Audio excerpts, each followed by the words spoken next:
হামিদানুল্লাহ মঞ্চে উপবিষ্ট আমাদের পশ্চিমবঙ্গ রাজ্যের নেতৃত্ব, আপনারা যারা দূর দূরান্ত থেকে এই সমাবেশ সফল করার জন্য আপনারা এখানে উপস্থিত হয়েছে।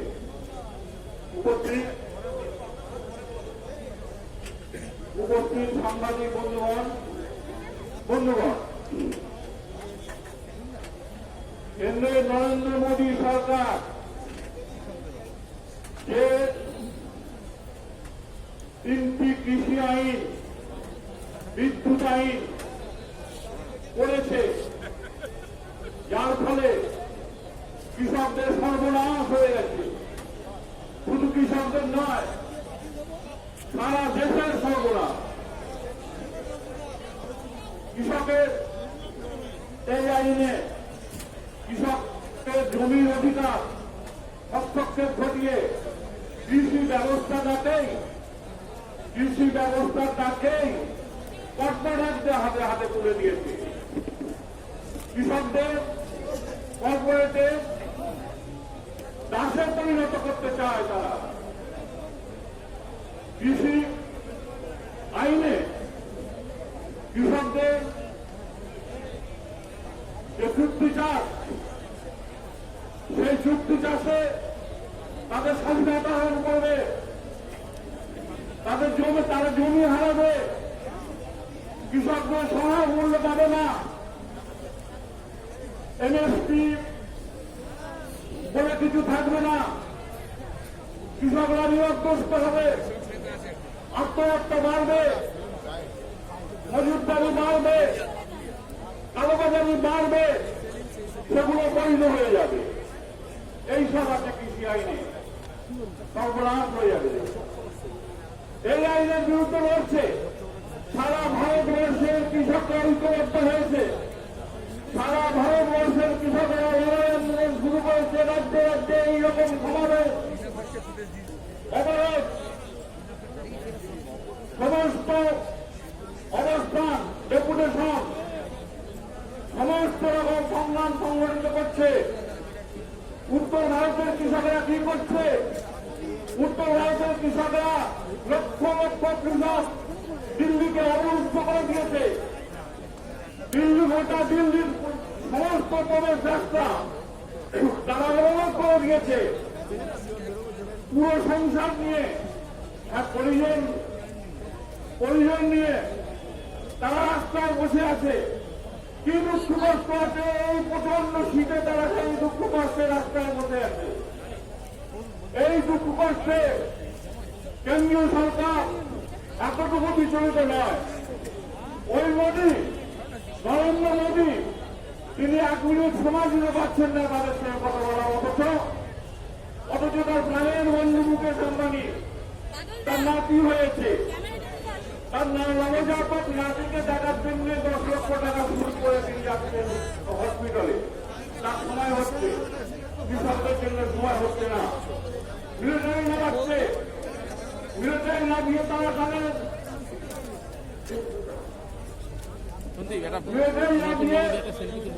রাস্তা থেকে ভাগ সরিয়ে দেবে, রাস্তা থেকে তাদের সরিয়ে দেবে। যতদিন না এই প্রত্যাহার হচ্ছে তা থাকবে, তারা রাস্তায় থাকবে। বাইরে যেতে 1 বছরই হোক, 2 বছরই হোক, কৃষি আইন প্রত্যাহার করতেই হবে। এই চেহারা শুরু হয়েছে, ওই 17 সালে যখন ফসলের লাভজনক দাম, কৃষি ঋণ স্বাধীনতা কমিশনের সুপারিশ মানতে হবে, এই নিয়ে চলছে। তখন মধ্যপ্রদেশের মন্দ শহরে এই চৌহান সরকার 6 জন কৃষককে গুলি করে হত্যা করল।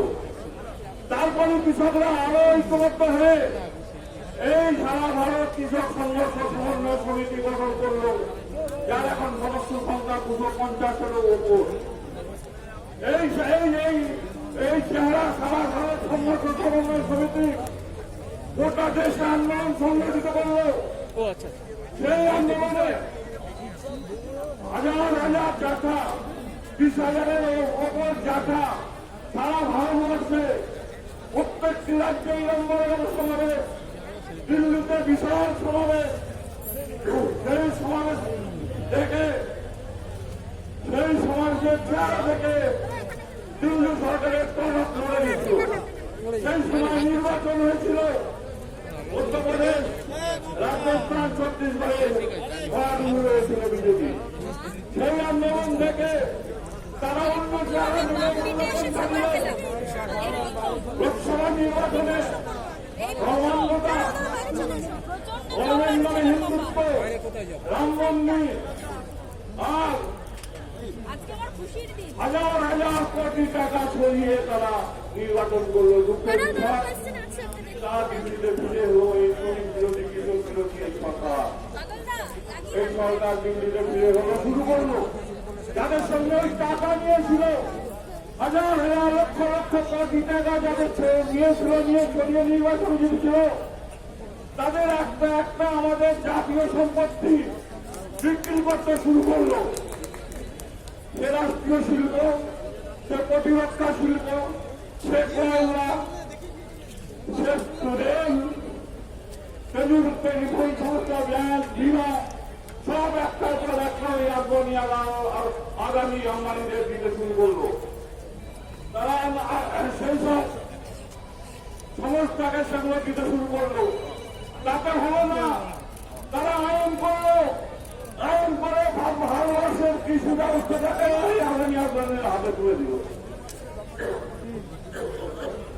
মানবে না, কৃষকরা মানবে না। কৃষকরা ঐক্যবদ্ধ হয়েছে, তারা যতদিন এই আইন প্রত্যাহার হচ্ছে ততদিন তারা মানবে না। এই আইন তাদের প্রত্যাহার করতেই হবে। সুতরাং আমরা, আপনারা যে লড়াইয়ে সামিল হয়েছে, যে লড়াইয়ে সামিল হয়েছেন এই 3 আইন প্রত্যাহারের দাবিতে, সেই আইন লড়াইয়ে আরো বেশি বেশি করে সামিল হন। রাজ্যে কি হচ্ছে? রাজ্যে কি হচ্ছে? তারা বলছে আমরা কৃষকদের এই আন্দোলন সমর্থন করি।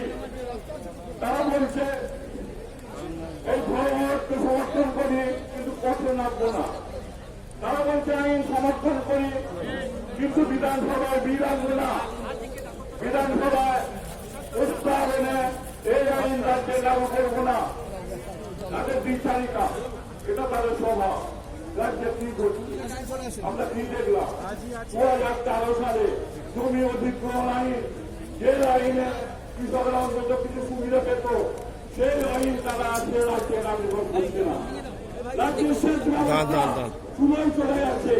শেষ ব্যবস্থা এক একটা সেন্টার আমরা যে বামপন সরকার করে তুলছিলাম, সেগুলোকে করে দিচ্ছে। 10টা সেন্টারের একজন, 10টা সেন্টারের একজন হচ্ছে অপারেটর। চলছে ধানকেনা নিয়ে কি চলছে? ধানকেনা নিয়ে কি চলছে? কিছু ধান চাষি ধানের সরকারি দাম, সরকারি যে দাম আর বাজারের দাম কুইন্টালে 600 টাকা কমা।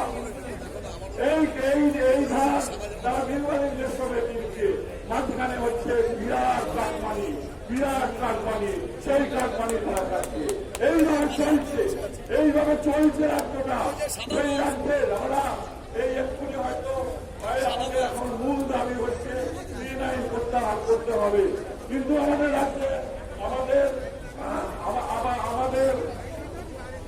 রাজ্যে আমাদেরকে রাজ্য সরকারের বিরুদ্ধে করতে হবে। এই লড়াইয়ে আপনারা সামিল হয়েছেন, আরো বেশি বেশি করে সামিল হবেন, এই আশা রেখে আপনাদের ধন্যবাদ জানিয়ে শেষ করছি। নমস্কার।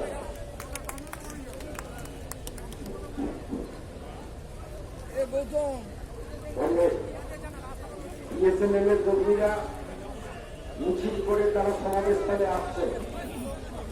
আমাদের এই সমাবেশে উপস্থিত হয়ে আমাদেরকে অনেক বেশি সাহস প্রেরণা জোগানোর জন্য হাজির হয়েছে comrade Biman Basu, comrade Suryakanta Mishra, comrade Naren Chatterjee, comrade Manoj Bhattacharya, comrade Sujan Chakraborty, আমাদের এআইকেসিসির নেতা কমরেড রমিও পাত্র, আমাদের এআইকেসিসির অন্যতম নেতা কমরেড মদন ঘোষ, সমস্ত নেতৃত্ব কমরেড কমরেড সেলিম, মোহাম্মদ সেলিম, তিনি উপস্থিত হয়েছেন কমরেড মোহাম্মদ সেলিম। আমরা আমাদের এই সংগঠনের পক্ষ থেকে আইকেসিসি তারা একটু উৎসাহিত করতে আমাদের এখানে উপস্থিত হয়েছেন, তাদেরকে আমরা অভিনন্দন জানাচ্ছি। এখন আপনাদের সামনে বক্তব্য রাখবেন কমরেড সমীর চতুর্থী।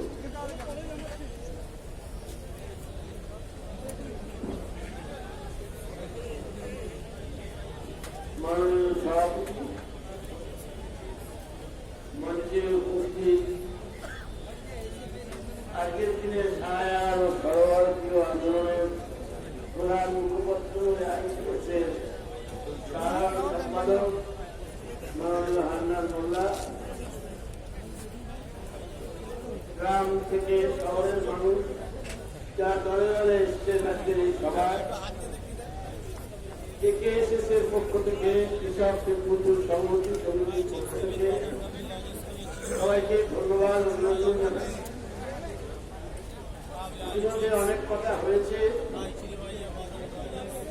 এবং আপনারা শুনেছেন সেই সংস্থা হিসেবে হান্নান মোল্লা এখানে বক্তব্য রাখবেন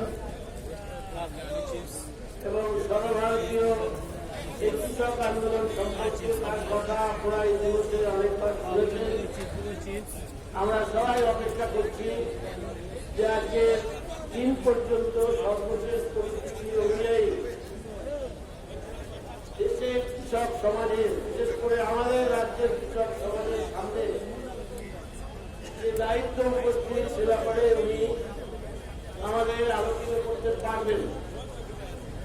এখানে অনেক কথা এসছে, আমি তার পুনরাবৃত্তি না করে কয়েকটা কথা আপনাদের সামনে রাখবো যা অনেকে জানেন এবং আমরা শুনতে বলেছেন যে গ্রামের কৃষক মনে করছেন ভয়ঙ্কর আইন এসছে, কিন্তু ভয়ঙ্করটা কি অনেকে বুঝতে পারছেন না। বিশেষ করে আমাদের রাজ্যে এটা বোঝার অসুবিধাও আছে, কিন্তু এই আইন যদি প্রত্যাহার না হয় তাহলে কৃষি ব্যবস্থাকে ধ্বংস করার কি ব্যবস্থা এই আইনের মধ্য দিয়ে হয়েছে এটা এখনো বেশিরভাগ মানুষ তাদের কাছে পরিষ্কার নয়।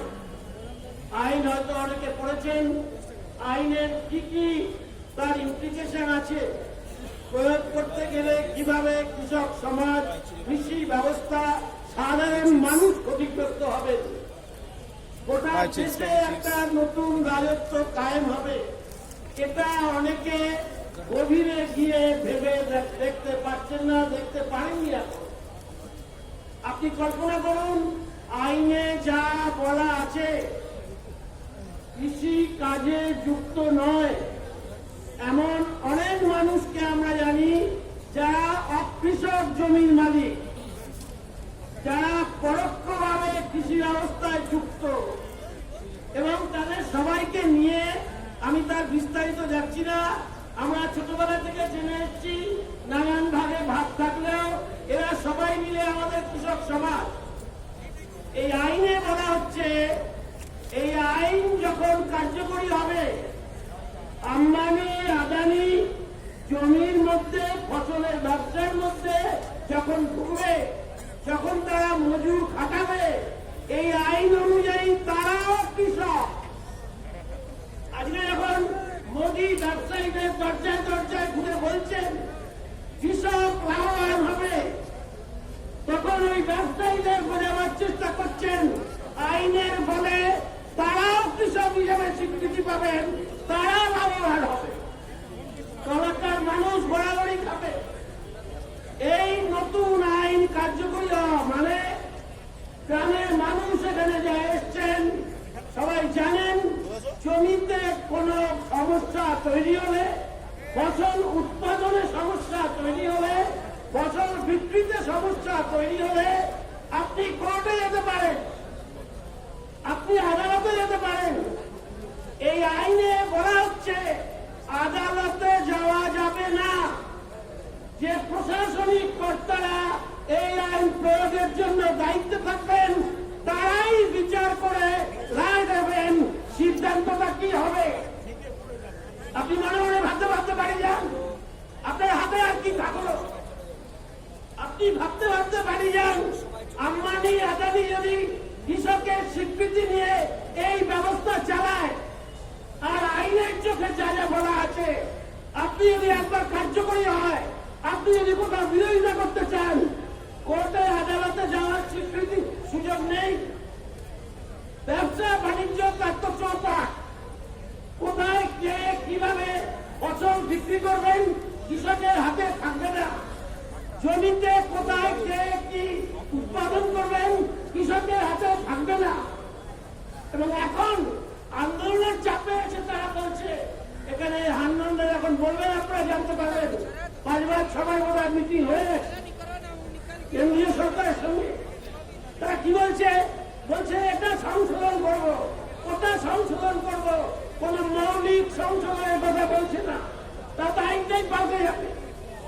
তারা এমন ক্ষুদ্র খাজরা সংশোধনের কথা বলছেন যেটা মেনে নেওয়া যাচ্ছে না। আমি মেনে নেই যে সংশোধনের কথা কি বলছেন, তার মানে দাঁড়ায় এই আইন সংশোধনের কথা দিল্লির সরকার বলতে বাধ্য হচ্ছে আন্দোলনের চাপে। আমরা বিশ্বাস করি এই আন্দোলন যখন আরো ছড়াবে, আরো উত্তাল হবে, আইনকে প্রত্যাহার করা সম্ভব হবে। কারণ এই আন্দোলন শুধু কৃষকের আন্দোলন নয়, শ্রমিকের আন্দোলন নয়, সমাজের সমস্ত অংশের মানুষ ধীরে ধীরে ঐক্যবদ্ধ হচ্ছেন এই আন্দোলনকে কেন্দ্র করে। আমরা কেকেএসএফের পক্ষ থেকে আশা করি, এখানে আর বেশি বলার জায়গা নয়, আরো বক্তব্য আপনারা শুনবেন। আমরা আশা করি এখান থেকে ফিরে গিয়ে যে যার এলাকায় গিয়ে ইতিমধ্যে আপনারা বলেছেন গ্রামে গ্রামে আরো ব্যাপক প্রচার, ঐক্যবদ্ধ আন্দোলনের আরো কর্মসূচি এআইকেএসসিসি রাষ্ট্রীয় সংগঠনের পক্ষ থেকে দেওয়া হবে এবং তার ভিত্তিতে নিজ নিজ কৃষক সংগঠনের ভিত্তিতে যেখানে যে কৃষক সংগঠন কার্তিকেও বলেছেন 21টা সংগঠন এই রাজ্যে আমরা যুক্ত আছি, যেখানে যে সংগঠন আছেন আমরা ঐক্যবদ্ধভাবে আমাদের রাজ্যে ঐক্যবদ্ধ আন্দোলনের শক্তিকে আমরা আরো বাড়িয়ে তুলব, যাতে গোটা দেশে এই আন্দোলনের চাপে কেন্দ্রীয় সরকার বাধ্য হয় এই আইন প্রত্যাহার করতে। এই কথা বলে আপনাদের সবাইকে ধন্যবাদ, অভিনন্দন, নমস্কার জানিয়ে আমি আমার কথা শেষ করছি। কংগ্রেস আমাদের কার্যত সকল ট্রেড ইউনিয়নের নেতা তারা মঞ্চে এসে আমাদের অভিনন্দন জানিয়ে গেলেন এবং তারা মিছিল করে সভা করে এসেছেন। আমাদের এই দিল্লির যে লড়াই, সেই লড়াইকে সংগতি জ্ঞাপন করতে আমরা এআইকেএসসিসির পক্ষ থেকে আমরা সমস্ত ট্রেড ইউনিয়ন কর্মীদের আমরা অভিনন্দন জানাচ্ছি। এখন উপস্থিত হয়েছেন আমাদের কমরেড পার্থ ঘোষ, এইমাত্র এলেন, উপস্থিত হয়েছে, তাকে আমরা এআইকেএসসিসির পক্ষ থেকে অভিনন্দন জানাচ্ছি। এখন আপনাদের কাছে বক্তব্য রাখবেন কমরেড প্রবীণ মিত্র, তার আগে কমরেড সুশান্ত ঝা, যেখানেই থাকুন একবার মঞ্চে দয়া করে আসবেন, বক্তব্য রাখবেন প্রবীণ মিত্র। নমস্কার। আজকের সভার সভাপতি মহাশয় এবং আমার প্রণম্য সবাইকে আজকের আমি দেখছি আমি বিশেষভাবে আপ্লুত। সময় কম, যে কথাটা না জানালেই নয়। আজকের আমি এসছি প্রত্যন্ত সুন্দরবন এলাকা থেকে, এই কথাটা জানাতে এসছি যে আসলে সুন্দরবনে যারা কৃষিজীবী মৎস্যজীবী মানুষ আমরা আছি, আমাদের চাইতে নরেন্দ্র মোদী বা তার সরকার কৃষিকাজের কথা খুব একটা বেশি জানবে বলে আমি মনে করছি না। তা সেজন্য আমরা আজকের যে এখানে জমায়েত হয়েছে অখিল ভারতীয় কিষাণ সংঘ সমন্বয় সমিতির ব্যানারে, আমরা জয় কিষাণ আন্দোলন পক্ষ থেকে দক্ষিণ চব্বিশ পরগনা জেলা তথা সুন্দরবন এলাকার প্রত্যন্ত মানুষজন আমরা বলতে চাই, আমরা এই আন্দোলনের সঙ্গে আছি। যতক্ষণ পর্যন্ত না এই আইন চিরতরে বিদায় নিচ্ছে, যতক্ষণ না বাতিল হচ্ছে, ততক্ষণ আমরা এই লড়াই আন্দোলন এবং সংগঠিত করতে থাকবো। তাতে আপনারা সকলে সহযোগিতা করুন। তারা সুন্দরবন পিছিয়ে নেই। যে সুন্দরবনে 2006 সালে বনাধিকার আইন হওয়া সত্ত্বেও আজও পর্যন্ত সেই আইন লাগু করা গেল না। রাতের অন্ধকারে লকডাউনকে মাথায় রেখে সেই লকডাউনের সুযোগ নিয়ে কেন্দ্রীয় সরকার যা করেছে, যে কৃষি আইন করেছে, সেটা সবচেয়ে বেশি করে কৃষকদের মরণ আইন, কৃষকদের কোনোভাবে কোনো সুযোগ হবে না। সেই আইন চিরতরে যতক্ষণ পর্যন্ত না বন্ধ হচ্ছে, তার সমর্থনে আমরা সুন্দরবনবাসী এই আন্দোলনের সঙ্গে আছি। এই জানিয়ে পুরো দেশে জুন মাস থেকে হাজার হাজার জায়গায় কৃষক ওই 3টে অর্ডিন্যান্সে কপি জানিয়েছে তাদের লাভকে প্রকাশ করার জন্য। এবং আমরা বারবার চেয়েছি গণতান্ত্রিক ভাবে আমরা আমাদের দাবি সরকারকে জানাতে চাই। এটা গণতান্ত্রিক সরকার মানুষের কথা শোনে, এটাই গণতান্ত্রিক সরকারের বৈশিষ্ট্য। আমরা বলছিলাম মানুষের প্রতিবাদ সরকার শুনবে, কিন্তু কৃষকের প্রতিবাদ প্রায় 2 মাস ধরে কৃষক এই অর্ডিন্যান্সের বিরুদ্ধে লড়াই করলো। আমরা বললাম সরকারকে একবার আমাদের সঙ্গে কথা বল, কারোর সঙ্গে কোনো কথা বলেনি। কৃষকের জন্য আইন করছে, কৃষককে জিজ্ঞেস করলো, কোন সংগঠনকে বলেনি আইনে কি হবে, জবরদস্তি অর্ডিন্যান্স করে দিল। এই অর্ডিন্যান্স আমরা বলছি কৃষকের জন্য মৃত্যু পরোয়ানা। তাই কৃষক কখন তার মৃত্যু পরোয়ানাকে গ্রহণ করতে পারে না। আমরা বললাম এই আইনকে বাতিল করতে হবে। সেই দাবি চলল 3 মাস ধরে, সেই প্রচার চলা সত্ত্বেও সরকারের টনক লড়ল। তারপরে কি করলো? তারপরে এক ধাপ আগে গিয়ে পার্লামেন্টে সেই আইন পাস করতে পারে। আমরা আবার সেই আইনের বিরুদ্ধে প্রতিবাদ করলাম।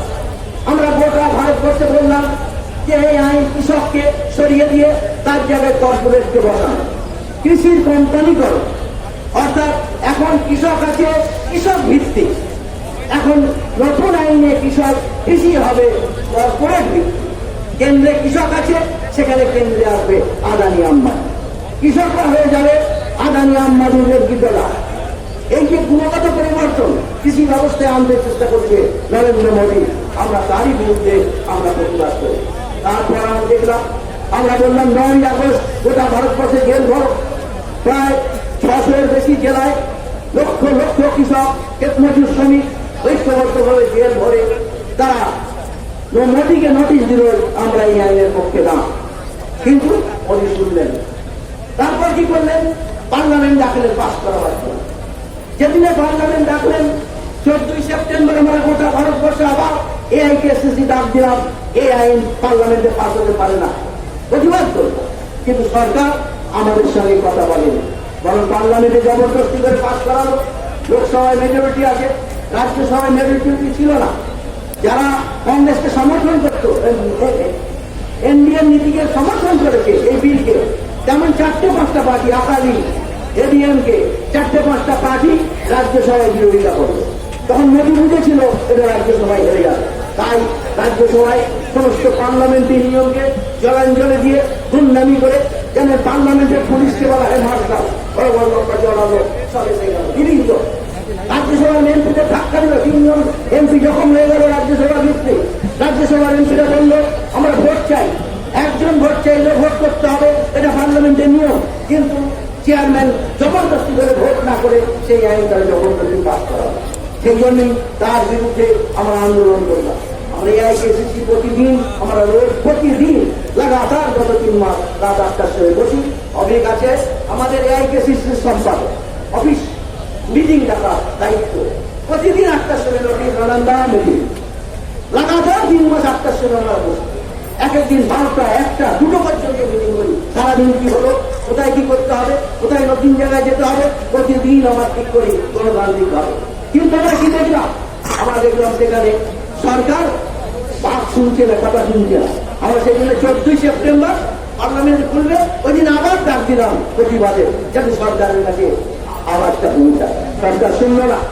যখন শুনল না, আইনটা পাস হয়ে গেল, তখন আমরা আবার আবেদন করলাম, পাস তো হয়ে গেছে, 3rd স্টেপ প্রয়োগ করার আগে আমাদের সঙ্গে কথা বলি, তখনও আমাদের সঙ্গে কথা বলি, গায়ের জোরে এই আইনটা আমাদের উপর চাপিয়ে দেওয়ার চেষ্টা করো। তার তখন বললাম আমরা 3-4 মাস ধরে প্রতিবাদ করছি, একটা গণতান্ত্রিক সরকার প্রতিবাদে কান দেয়, কিন্তু একটা ফ্যাসিবাদী ধরনের সরকার গণতন্ত্র মানে না, মানুষের কথা তারা শুনতে চায় না, প্রতিবাদ তারা মানে না। তাই আমরা বললাম প্রতিবাদ শেষ, এবার প্রতিরোধ শুরু করো। আমরা প্রতিবাদ ছেড়ে প্রতিরোধের স্লোগান দিলাম। 25শে সেপ্টেম্বর আমরা ডাক দিলাম গোটা ভারতবর্ষের কৃষক সমাজকে, এই কৃষক বিরোধী 3টি আইন আর বিদ্যুৎ বিলের প্রতিরোধ করো, রাস্তায় নেমে প্রতিরোধ করো। আমরা জানি এতে অনেকে বলেছিল অসুখ হবে, রোগ হবে। আমরা বলেছিলাম যে প্যান্ডামিকে হয়তো 1 জন লোক মরবে, কিন্তু আইন 3টে পাশ হলে 90 জন মরবে। 90 জন মরাচ্ছে, 1 জন মরা হয়। আমরা ঘরে বসে থাকবো, আমরা রাস্তায় নেমে এলাম, আমরা প্রতিবাদ করলাম এবং আমরা বললাম 25শে নভেম্বর প্রতিরোধ, 25শে সেপ্টেম্বর আপনারা করেছেন গোটা ভারতবর্ষে। আপনাদের আমি ধন্যবাদ জানাই। ওই দিন গোটা ভারতবর্ষে আমরা বন্ধের ডাক দিন, কিন্তু ভার্চুয়াল বন্ধ হয়ে গেল, গোটা ভারত বন্ধ হয়ে গেল। এর মধ্যেও মানুষরা প্রতিবাদ জানায় যে সরকারের কানে অন্তত একটু জল ঢুকবে, কিন্তু সরকার জনবিরোধী, গণতন্ত্র বিরোধী, ফ্যাসিবাদী চরিত্রের সরকার, তারা মানুষের কথা শুনতে রাজি নাই, শুনল না। তাই তার ফলে ওই আন্দোলনকে আমাদের আরো আগে বাড়াতে হবে। আমরা একটা কথা, এই আন্দোলন যখন শুরু হয়েছিল এআইকেএসসি শুরু করেছিল, এআইকেএসসি 5 মে এআইকেএসসির জন্ম হয়েছিল। আপনারা জানেন যখন মধ্যপ্রদেশে 6 জন কৃষককে গুলি করে হত্যা করা হলো, তখন আমরা সংগঠন এক জায়গায় দাঁড়িয়ে আমরা এআইকেএসসি তৈরি করি। প্রায় 250 সংগঠনের মধ্যে আমরা লাগাতার 5 মাস আন্দোলন করেছি। যখন আন্দোলন বেড়ে উঠেছে তখন অনেক সংগঠন এসে যোগ দিয়েছে, নতুন নতুন সংগঠন যোগ দিয়েছে। তখন আমরা এআইকেএসসি ঠিক করলাম একই দাবিতে যখন লড়াই, আলাদা লড়বো কেন, আমাদের বড় সংগঠন, আমাদের সবাইকে ডাকা। আমরা 27শে অক্টোবর দিল্লিতে একটা কনভেনশন ডাকলাম। আমাদের এআইকেএসএস এর সঙ্গে আরো 200 কৃষক সংগঠন তারা যোগদান করছে, যারা আন্দোলন করছিল। তারা বিভিন্ন ফেডারেশন, ব্যক্তিগত সংগঠন, পাঞ্জাবের সংগঠন, তারা সবাই এলো। সেখানে আমরা ঠিক করলাম যেহেতু আমরা এআইকেএসসি কল দিয়েছিলাম, এই কলটা সকলের কল হয়ে যাবে। তারা বললো এআইকেএসসির নামে আমরা কি করে করবো, আমরা অন্য সংগঠন, আমরা গণতান্ত্রিক ভাবে সেখানে বললাম ঠিক আছে, আমরা হচ্ছে সংযুক্ত কিষাণ মোর্চা নাম দিয়ে সব সংগঠনকে এক জায়গায় করে আমরা বললাম যে আমাদের কল ছিল 26শে দিল্লি চলো, এখন এআই এটা সংযুক্ত কল হয়ে গেল দিল্লি চলো। সেই 26শে নভেম্বর দিল্লি চলো। 26শে নভেম্বরে সমস্ত ট্রেড ইউনিয়নগুলো ভারত বন্ধ রেখেছিল। ওই দিনে আমরা গ্রামীণ ভারতে বিক্ষোভ জানালাম। ওই দিন ভারতবর্ষের বহু রাজ্যে গ্রামীণ ভারত বন্ধ। তাহলে বারে বারে সরকারের নজর ফেঁচার চেষ্টা আমরা করি। একটা গণতান্ত্রিক সরকার শুনবে না। একটা বাবা মা যদি বাচ্চা বারবার তাদের ইউজ করে না কেন, এরা বলে আমরা সরকার মা বাপ, এই মা বাপ এরা দুষ্কর্ম হবে, আমাদের কোনো আবার শুনতে রাজি না, কোনো দাবি শুনতে রাজি না। তখন আমরা বললাম যে না ঠিক আছে, আমরা লড়াই চালিয়ে যাব। লড়াই শুরু হলো। যখন লড়াই শুরু হলো তখনও আলোচনা করেনি, এগুলো আপনাদের জানা দরকার। এখন বড় বড় কথা বলি, সমাজ ধরে তাদের সময় হলো না। যখন লোক রাস্তায় নেমে গেল, পাঞ্জাব থেকে বেশি করে হয়ে গেল, পাঞ্জাব, হরিয়ানা, উত্তরপ্রদেশ এই আন্দোলনের সামনে ছিল। সরকার কি প্রচার করলো এটা পাঞ্জাবের আন্দোলন, এটা যে ভারতের আন্দোলন এটা দেখাবার জন্য। তাদের একটা পেটুয়া এক ধরনের টেলিভিশন চ্যানেল আছে, সেই চ্যানেলগুলো রোজ প্রচার করতে লাগলো পাঞ্জাব আন্দোলন, পাঞ্জাব আন্দোলন। ভারত কোথায়? এত বড় মিথ্যে আমাদের দেশে হয়, আমাদের দেশে সম্ভব, যেখানে 25 কোটি লোক এই ধর্মঘটে অংশগ্রহণ করে প্রমাণ করলো আমরা কৃষক আইনের বিরুদ্ধে। সেখানে কি পাঞ্জাব গিয়ে বন্ধ করেছিল? হরিয়ানা গিয়ে বন্ধ করেছিল? যখন 25 তারিখে গোটা ভারতবর্ষে ভার্চুয়াল বন্ধ হয়ে গেল, কি পাঞ্জাব সামনে আছে, পাঞ্জাবকে রাষ্ট্র আমি জানাই। যে কোনো আন্দোলনে সব রাজ্য সমানভাবে সাড়া দেয় না, এক একটা রাজ্য অবস্থা অনুযায়ী সাড়া দেয়। পাঞ্জাব সামনে আছে, আমরা সালাম করি, কিন্তু এটা ভারতের আন্দোলনে পাঞ্জাবের পাঞ্জাবটা অংশ, এটা পাঞ্জাবের আন্দোলন, ভারতটার অংশ না। এই পরিষ্কার কথা আমরা যখন বললাম, আস্তে আস্তে এইটাও প্রচারটাও এলো না বাজারে যে না এটা অল ইন্ডিয়া আন্দোলন। এখন সবাই বুঝছে এটা সর্বভারতীয় আন্দোলন, সারা ভারতবর্ষের কৃষক এই আন্দোলনে সামিল হচ্ছে এবং এর শক্তি বাড়ছে। তার সঙ্গে সঙ্গে 10টা কেন্দ্রীয় ট্রেড ইউনিয়ন আমাদের সমর্থন জানালো। 10টা কেন্দ্রীয় ইউনিয়ন তারা আমাদের সমর্থনে জমায়েত করছে, মিছিল করছে, সাহায্য করছে নানাভাবে, তাদেরও আমার অভিনন্দন জানাই। এই আন্দোলন করে যখন আমরা এই করছি, সরকার কি করলো? সরকার যুদ্ধ ঘোষণা করলো। সরকার বলবে হরিয়ানার বর্ডার সিল করে দেওয়া হবে। আপনারা শুনেছেন স্বাধীনতার পর একটা রাজ্য আর একটা রাজ্যের বর্ডার সিল করে? এ কি পাকিস্তান আসছে নাই, বিদেশি আসছে নাই? পাঞ্জাবের অধিকার নেই হরিয়ানায় আসা, হরিয়ানা হয়ে দিল্লি আসা? সংবিধান আমাকে অধিকার দিয়েছে আমার মত প্রকাশ করা, আমার জীবনের অধিকার প্রতিষ্ঠা করা। আমি মিছিল করে আসতে পারবো না? আমাদের পাঞ্জাব বর্ডার সিল হয়ে গেল। বর্ডার শুধু সিল হলো না, সেখানে জল কামান করলো, শীতকালে লাঠি চার্জ হলো, টিয়ার গ্যাস হলো। তারপর যখন পারলো না, ন্যাশনাল হাইওয়ে সবকুট করে কেটে দেওয়া হলো। ন্যাশনাল হাইওয়ে সবকুট বন্ধ করে দেওয়া হলো, যাতে পাঞ্জাবের গাড়ি আসতে না পারে। এইভাবে করে যখন দেখলো তা সত্ত্বেও কৃষক সেই ডিঙিয়ে চলে এলো হরিয়ানার বর্ডারে, রোকা গেল না, তখন আরেকটা প্ল্যান করলো যে এইসব কৃষককে বললো আমার একটা স্ট্রাকচার জায়গা করে দিতে পারবে, ওইখানে গিয়ে থাকো, পুরানি বলে একটা জায়গা, সেখানে থাকো। কিন্তু কৃষকরা বুঝেছিল ওইটা এত আইসোলেটেড, ওখানে ঢুকলে আর কেউ জানতে পারবে না কয়েক লাখ কৃষক আছে, 1 বছর থাকলেও কেউ জানতে পারবে। আর যদি সরকার ইচ্ছা করে ওখানে জালিয়ানওয়ালা বাদ করতে পারে, মেরে ফেললেও কেউ জানতে পারবে না। কৃষকরা বললো আমরা জালিয়ানওয়ালা বাদ হতে দেবো না, বললো আমরা রাস্তায়। আমরা সিদ্ধান্ত করেছিলাম আমরা গণতান্ত্রিক ভাবে যাবো, শান্তিপূর্ণ ভাবে যাবো, আমরা দিল্লি যেতে চাই, আমাদের কথা বলতে চাই, যেখানে আটকে দেবে যদি না আসতে আমরা সেখানে বসে পড়বো। এটাই আমাদের সংগঠনগুলোর নির্দেশ ছিল। তাই পাঞ্জাব তারা হরিয়ানার বর্ডারে বসে গেল, উত্তরপ্রদেশের দিক থেকে যারা এসেছিল তাদের বর্ডারে বসে গেল, এবং বসে আজকে প্রায় 6 জায়গায় গোটা ভারতবর্ষের রাজপথ যেগুলো দিল্লিতে ঢুকছে সেই সব রাস্তার মুখে তারা বসে গেল। শেষটা বাকি ছিল জয়পুর রোড, 12 তারিখে সেই রাস্তাতেও কৃষকরা গিয়ে বসে গেল। আগামী দিনে আমরা এই বলেছি যে আমরা ভাই শান্তিপূর্ণ আন্দোলন চাই, আমরা কোনো হিংসা করি। ভারতবর্ষের স্বাধীনতার পর এটা সবচেয়ে বড় কৃষক আন্দোলন, এটা হচ্ছে 1 নম্বর। দ্বিতীয় হচ্ছে 500 সংগঠন এর সঙ্গে আছে। আজাদির পর কোনদিন এত সংগঠন এক জায়গায় দাঁড়িয়ে আন্দোলন করে। 3 নম্বর হচ্ছে এত বড় আন্দোলন, লক্ষ লক্ষ লোক একটা গাছের পাতা ছেড়ে নি, এত বড় অহিংস আন্দোলন ভারতবর্ষ স্বাধীনতার পর। তাহলে এত বড় যে গুণাত্মক আন্দোলন, সে যারা কেন আসে সব করে আসছে 4 ডিগ্রি ঠান্ডায় বসে বসে। ইতিমধ্যে 30 জন মরে গেছে, 30 জন আমাদের কমরেড, তারা আস্তে আস্তে ঠান্ডায় অসুখে মারা গেছে। আমরা আগামী 30 তারিখে গোটা ভারতবর্ষের শহীদ দিবস পালন করবো। ওই 30 জন যারা মারা গেছে তাদের স্মরণে সব 20 তারিখ এই যে হচ্ছে। কিন্তু সরকারের তখনও কোনো দরদ নেই, মানুষ ঠান্ডায় বসে আছে, কোনো মানবিকতা নেই যে জলদি জলদি সমাধান করে ঘরে পাঠায়, কিচ্ছু নেই। যখন দেখলো আর আটকানো যাচ্ছে না, তখন আলোচনা শুরু হলো। সে আর এক নাটক, সেখানে ডাকা হলো অনেক সংগঠন আছে, কিন্তু কিছু সংগঠনকে ডাকা হবে। তারপর যাই হোক তবু বলি আমরা আলোচনা চাই, আলোচনা ছাড়া সমাধান হবে না। সেখানে 35 জন পাঞ্জাবের আন্দোলনের সঙ্গে তারা কথাবার্তা বলে, যেহেতু বড় আন্দোলন, কিন্তু অন্যদের তারা পাঞ্জাব কোঅর্ডিনেট করে। সেখানে ঠিক হলো যে ওরা পাঞ্জাবের 32 জন সংগঠন, 32 জন থাকবে, আর 5টা ন্যাশনাল বডি যেগুলো আছে সেই ন্যাশনাল বডি থাকবে। AIKCC আমি ছিলাম, তারপরে হচ্ছে আরকে রাষ্ট্রীয় মহাসংঘ ও কাকারি ছিল, চাডনি বলে হরিয়ানার একটা ফেডারেশন, তার নেতা চাডনি ছিল, একটা রাজাওয়াল পাঞ্জাবের একটা বড় আন্দোলনের নেতা, তার প্রতিনিধি ছিল। তবে ফেডারেশনগত ভাবে মাত্র আর এদের ডাকা হলো। প্রথম দিনে মিটিং হলো, আমরা মিটিংয়ে গিয়ে দেখলাম আমার প্রথম কি ছিল এজেন্ডা। আজ পর্যন্ত পৃথিবীতে শুনেছে গভর্নমেন্ট মিটিং যাচ্ছে, কোনো এজেন্ডা নেই, কোনো মেনু নেই, দাওয়াত করেছে মেনু নেই, তোমরা কি খাবো, হাওয়া খাবো না। আমরা অন্য এজেন্ডা করে, কোন এজেন্ডা, এজেন্ডা ছাড়া মিটিং। তারপর আমাদের বোঝানো শুরু হলো এই আইনগুলো কত ভালো। আমরা বলেছি গত 3-4 মাস ধরে আমরা শুনছি আইনগুলো কত ভালো, তোমাদের চেয়ে কৃষকরা ভালো বলি। লাইন বাই লাইন কৃষকরা করেছে এবং বুঝেছে তাদের মৃত্যু করবো না, তাই তারা এই মুহূর্তে আন্দোলন করছে, তোমাকে বোঝাতে হবে।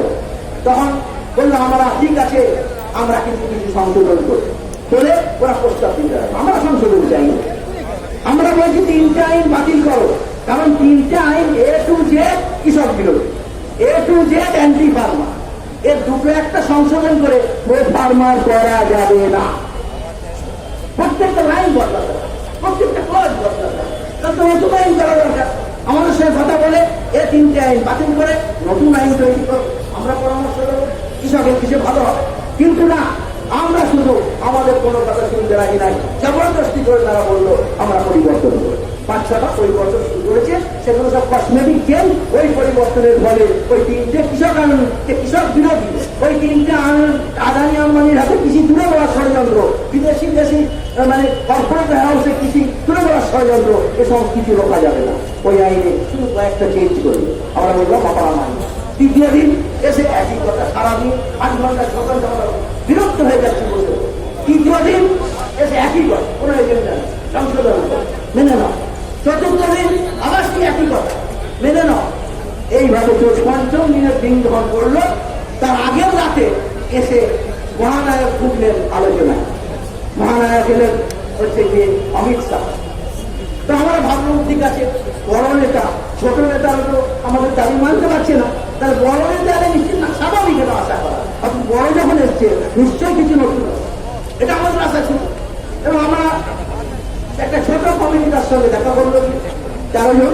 সেখানে গিয়ে উনি গিয়ে এসে কি করলেন, এসে কৃষিমন্ত্রী যে 5টা অ্যামেন্ডমেন্ট সেটা রিপিট করলেন, আর উনি বললেন আপনারা এগুলো মেনে নিন। তো আমরা বললাম আপনার কাছে কি দরকার ছিল?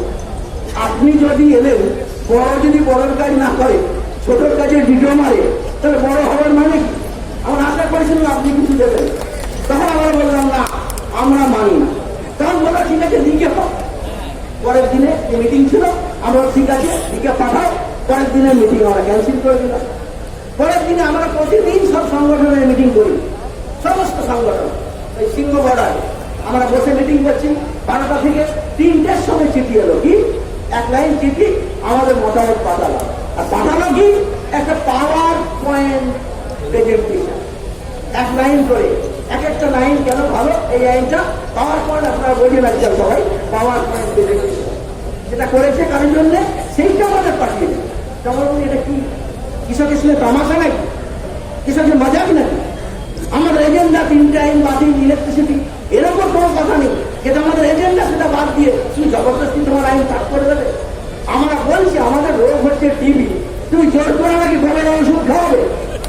কি করে আমরা আমার অসুখ তো তোমরা ধরেছি, এই অসুখটা দূর করতে গেলে অন্য রাস্তায় যেতে হবে, এই আইন বদলাতে হবে। কিন্তু সরকার সেখানে কিছু করতে রাজি না। সেই একই কথা, সেই ভাঙা রেকর্ড যেমন বেঁচে গেলে এক জায়গায় গেছে কি একই কথা হয়, এই একই কথা ভাঙা রেকর্ড কাটাতে লাগে।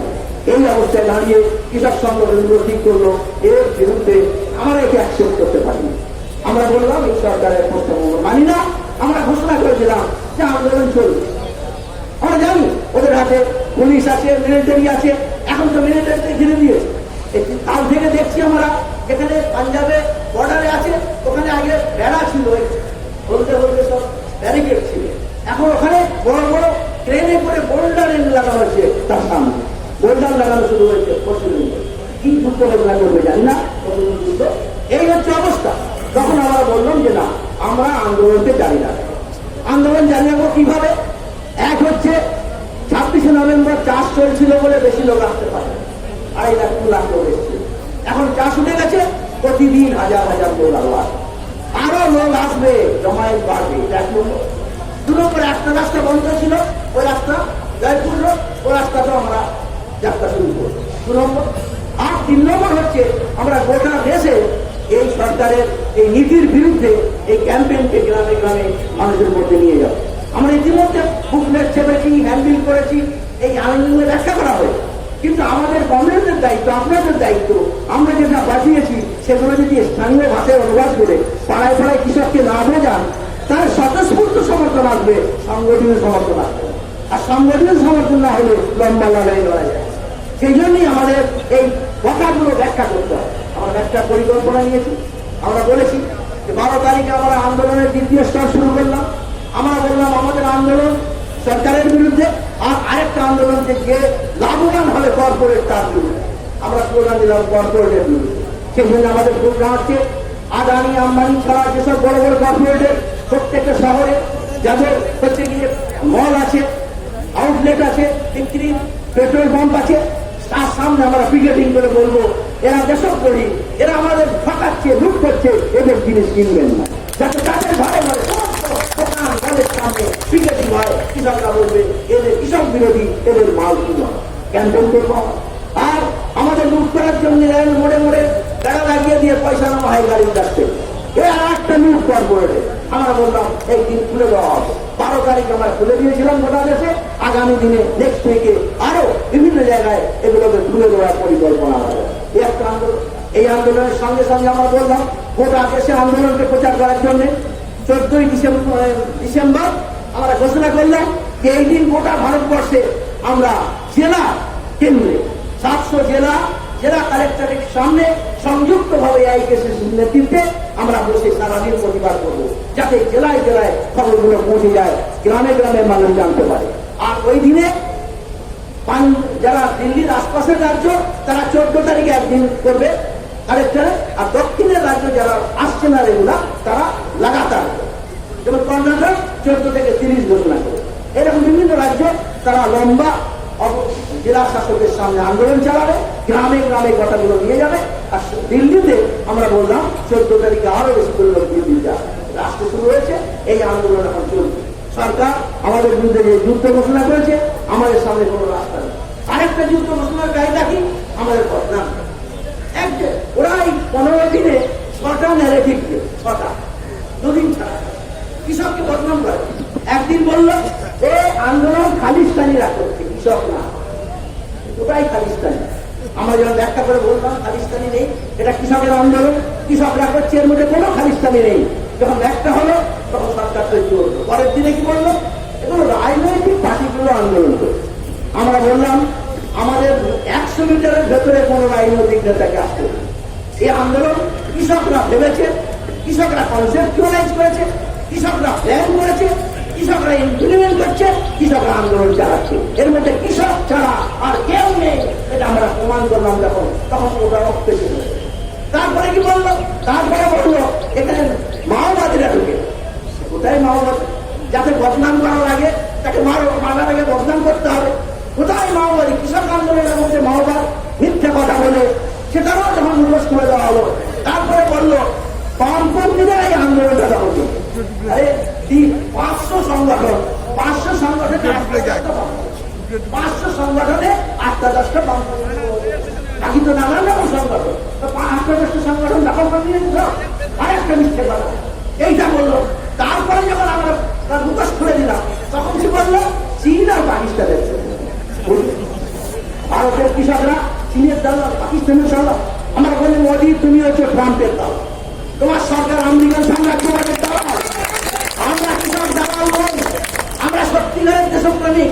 আমাদের শক্তি মাটি থেকে আসে, আর যারা উপরে থাকে তারা বিক্রি হয়ে যেতে পারে, যারা মাটিতে দাঁড়িয়ে থাকে তারা বিক্রি হতে পারে না।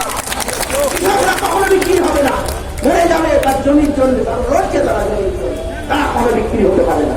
তাই কৃষককে যারা পাকিস্তান চীনের দালাল বলে তারা দেশপ্রেমী না, তারা দেশের দুশ্মন না।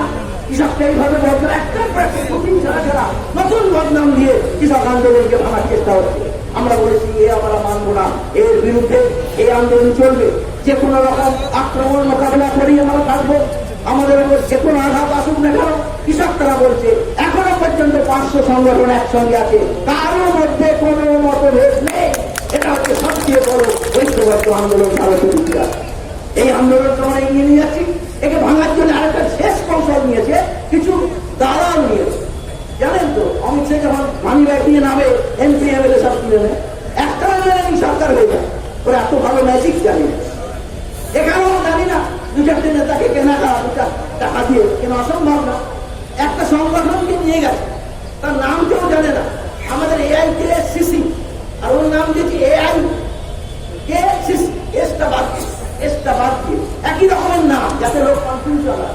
AIKCC তারা মন্ত্রীর সঙ্গে দেখা করে সমর্থন জানবে। আমরা বলেছি কে নেতা, তার বউ তার সঙ্গে আছে কিনা আন্দোলনে, তার পেছনে কেউ আছে কিনা, 5জন করে কৃষক তার নেতা জড়ো করিয়ে দিল্লি রাস্তায় দেখিয়ে দিই তারা কেমন কৃষক নেতা, তারপর কৃষক আন্দোলনের ইতিহাস আছে কিনা আমরা দেখতে। এইভাবে মিথ্যে করে আন্দোলনকে বদনাম করে দালাল তৈরি করে আন্দোলন ভাঙা ষড়যন্ত্র করেছে। তাই আজকের এই পরিস্থিতিতে আপনাদের বলবো এই আন্দোলনের সব এক করবে আন্দোলন করতে হবে। পশ্চিমবাংলাতেও আমরা জানি এখানেও সরকারের ভূমিকা আমরা দেখেছি।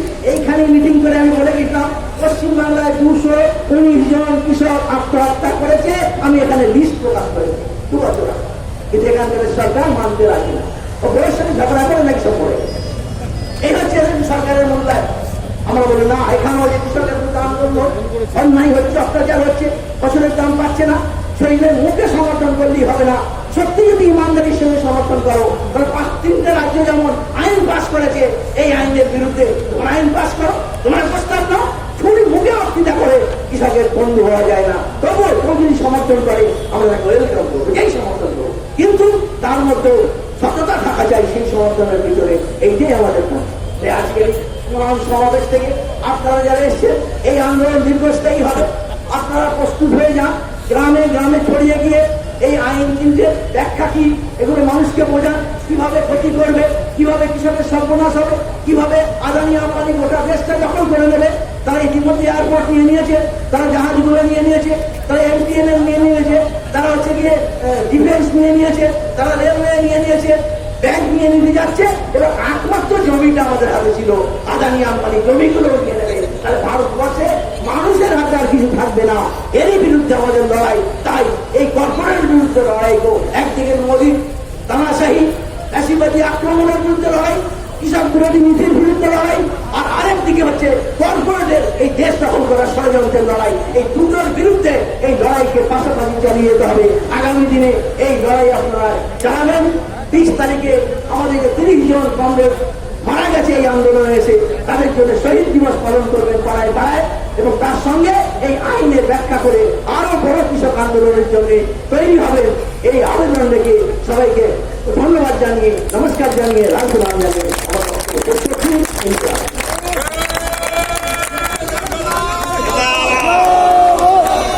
লাল সেলাম কমরেড হান্নান মোল্লা, লাল সেলাম কমরেড হান্নান মোল্লা, লাল সেলাম কমরেড হান্নান মোল্লা।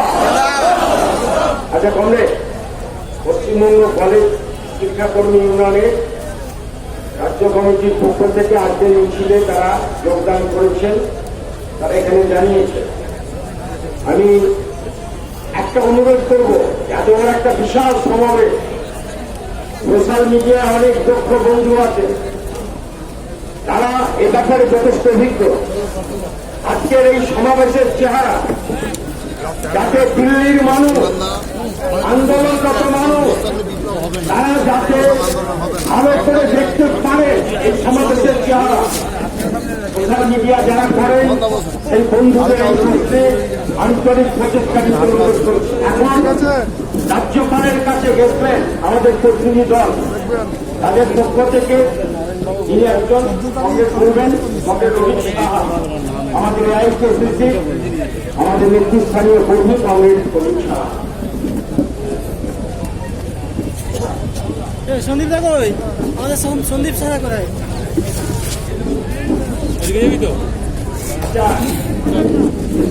রেলওয়ে মেন কংগ্রেস এসেছেন, আমরা পরে